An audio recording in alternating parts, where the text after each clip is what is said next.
Ассаламу алейкум, арнамыздың құрметті көрермендері мен қымбатты достар. Міне біздің кезекті экспедициямыздың бірі. Бүгін 11 қазан 2023 жыл. Ауа райының салқындығына қарамастан кішігірім экспедициямызға шықтық. Бұл жолы сапарымыздың бағытталған жері Тұзбайыр дейтін жер. Сонда төбедегі бір керемет көріністен тамашалап, кері қайтарда шетпенің үстіме өтіп, ар жақта Ағеспе дейтін жер бар екен. Сол жерде тамашалайтын жоспарымыз бар. Аллах нәсіп етсін. Ар жақтың мен жолын анық білмеймін. Бұлай енді тегіс шығар деп отырмын. Егер нағыз өте алмайтын болсақ, кейін келіп, мына жерде тегісті өзеннің ішін барып қарар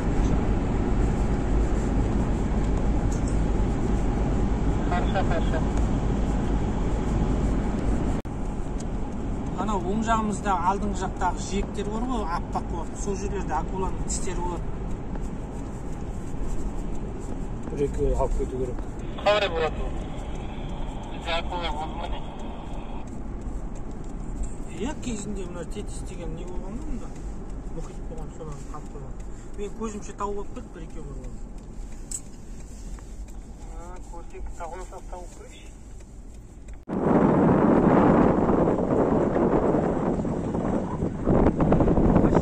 Міне достар, Манатаның аялдамасынан көрініс. Осы жолмен Саятөс, ар жағы Бейнеу, оны ар жағы Атырауға шығып кетеді. Манатаға көтеріліп келе жатырмыз. Осылай иншалла жоғары шығып, оң қарай бұрылып, Тұзбайырдың жоғарысынан қарауға сөйтіп смотровой площадка. Соған бармақшымыз жоғары жақтан. Жоғары шыққанда сол оң жағында баяғы түрікмендердің ескі молалары бар еді. Тып-типі болып жатқан. Сосын жолдың сол жағында жоғарыда бір мал ауыл сияқты үй болу керек ішінде. Желмен айналып тоқ жасап тұрған. Сондай бар еді, бұрын білмедім бәрі. Иншалла қазір көтерілгесі көреміз қалай. Жаңа көтерілген жеріміз, мына жолдан шығып, қара жолға түсіп, осыдан келдік.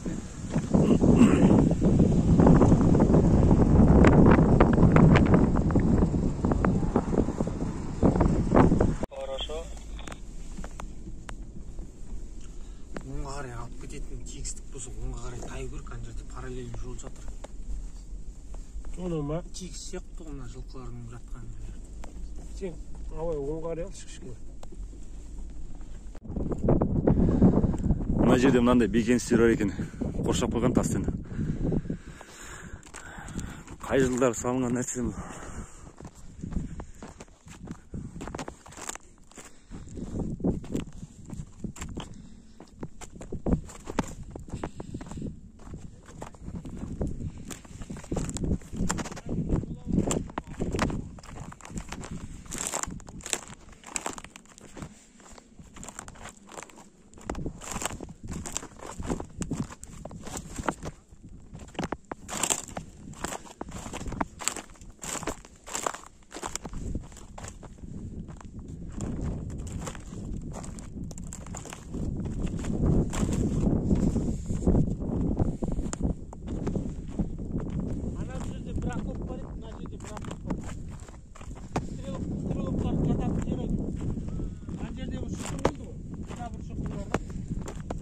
Кәдімгідей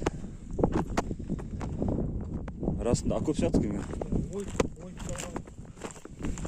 Бұл акваның қай, баяғы оғыздардың кезінен қалды ма?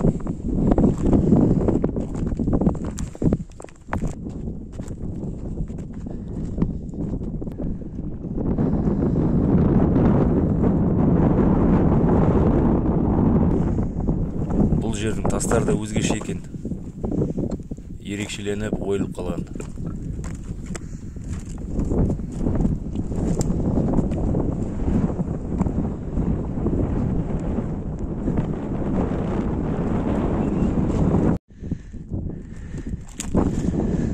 Мана тұрған жеріміз міне.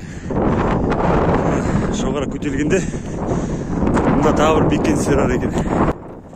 Достар, міне алдарыңызда көріп отырғаныңыздай, осы жердің өзінде бірнеше қорғаныс бекіністері бар екен. Бұл жердің де өзіндік бір тарихы болар мүмкін. Біздің уақытқа дейін зерттелмей қалған. Бәлкім бұрынғы Ватерлоо шайқасына қатысқан аталарымыздың тарихы секілді айтылмай да қалуы мүмкін. Аллах жақсы біледі. Айтпақшы, сол Ватерлоо соғысына қатысқан аталарымыздың тарихы жөнінде естіп едіңіз? Егер сол Ватерлоо туралы тарихымыз сізге қызықты болса, достар, комментария жаза отырыңыз. Аллах нәсіп етсе, мүмкін бір видеоларымызда сол туралы да кішігірім айтып кетерміз. Енді мына ұшпадағы көрініс.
Міне достар, алдарыңызда Тұзбайыр, Ақтау жотасының батыс үстіртпен шектесетін тұсындағы тұзды көл.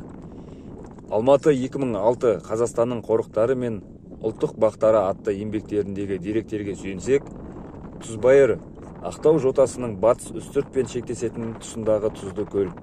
Ендік бағытта созылып жатқан көлдің ұзындығы 20-22 километр, ал енді жері 5-6 километр.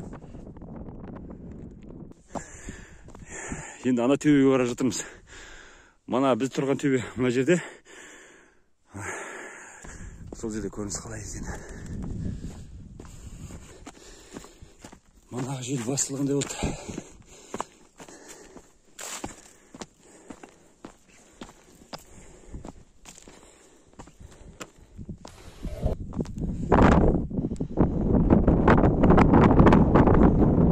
Көлдің Ақтау жотасына қараған жағы Жарқабақты келген.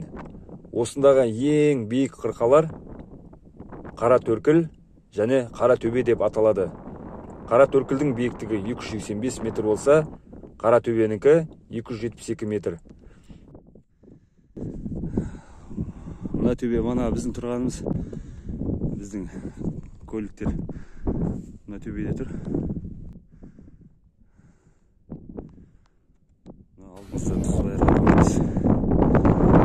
Береке берсін. Олардан батысқа қарай Қасқыр жол жотасы жатыр.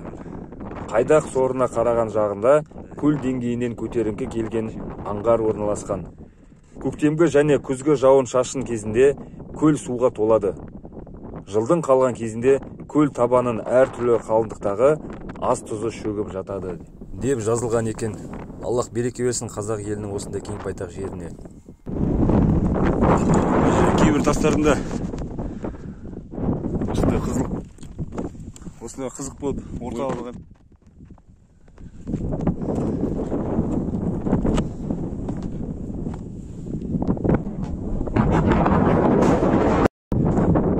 Мында да бекеністер бар екен.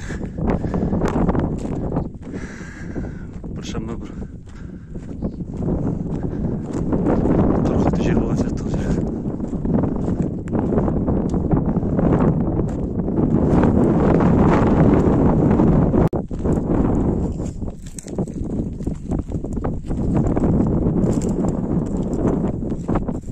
Құрметті көрермендер, қымбатты достар, арнамызға жазылып тіркеле отырыңыздар. Сіздердің активті түрде арнамызға қатысқаныңыз бізге мотивация болады.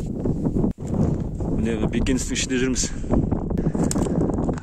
Мына әрбір бұрыштарында қазылған окоп тәрізді бір орындары бар.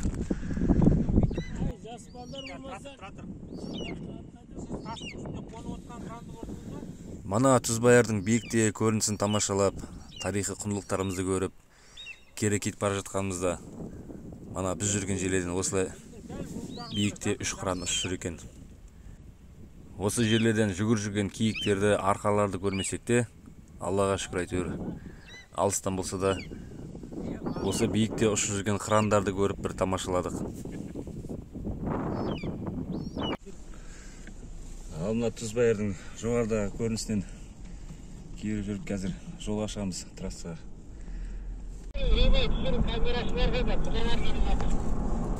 Қымбатты достар, осымен Тұзбайырға деген экспедициямыздың бірінші бөлімінің соңы, екінші бөлімі келесі бейне материалда тамашалайсыздар. Аллах нәсіп етсе, екінші бөлімнің соңында сұрақ болады достар. Ол сұрақ жаңағы біздің тарихи құндылықтарды қарап жүрген кездегі бір тарихи сәтке байланысты сұрақ қойып қалғанмын, байқап қарасаңыз. Сол сұрақты Аллах нәсіп етсе, екінші бөлімнен кейін қоямыз бұйырса. Егер жауабын дұрыс тапқан адамға өзіміздің сыйлығымыз бар. Сондықтан достар, арнамызға тіркеліп, бізден бірге болыңыздар.